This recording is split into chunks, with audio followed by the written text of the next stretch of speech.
ព្រែកឯងនៅឆ្ងាយឆ្ងាយដាច់អាឡ័យ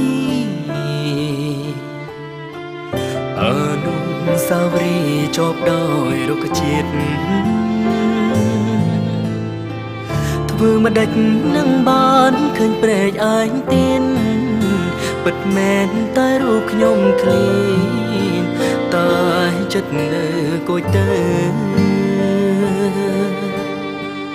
ធម្មជាតិញញឹម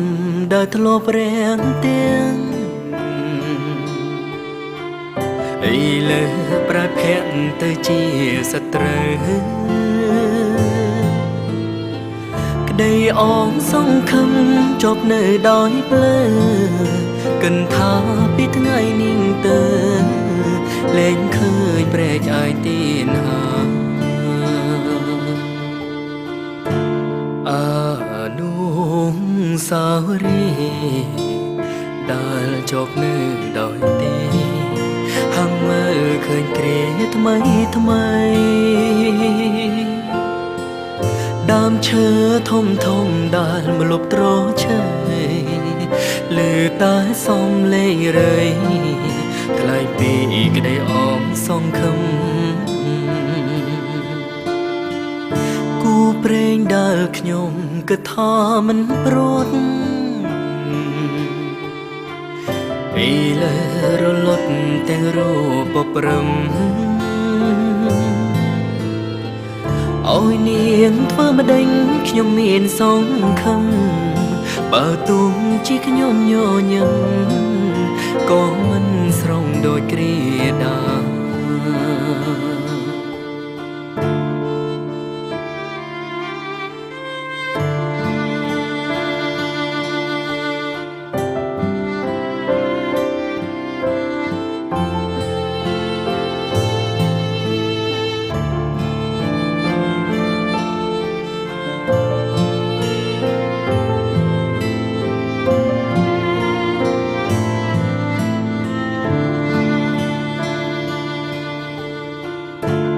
អ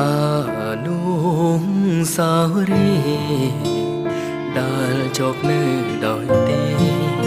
ហាំមើលឃើញគ្រាថ្មីថ្មីដើមឈើធំធំដែលម្លប់ត្រឈើលើតែសំលេងរៃថ្លៃពីក្តីអងសង្ឃឹមព្រេងដែលខ្ញុំគិតថាមិនព្រួតឥឡូវរលត់ទាំងរូបព្រំអើយនាងធ្វើម្ដេចខ្ញុំមានសង្ឃឹមបើទុំជាខ្ញុំញញឹមក៏មិនស្រងដូចគ្រាដើម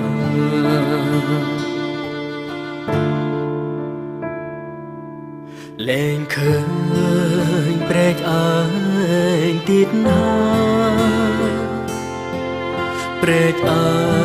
ងអើយខ្ញុំសូមលាហាលែងឃើញព្រែកឯងទៀតណា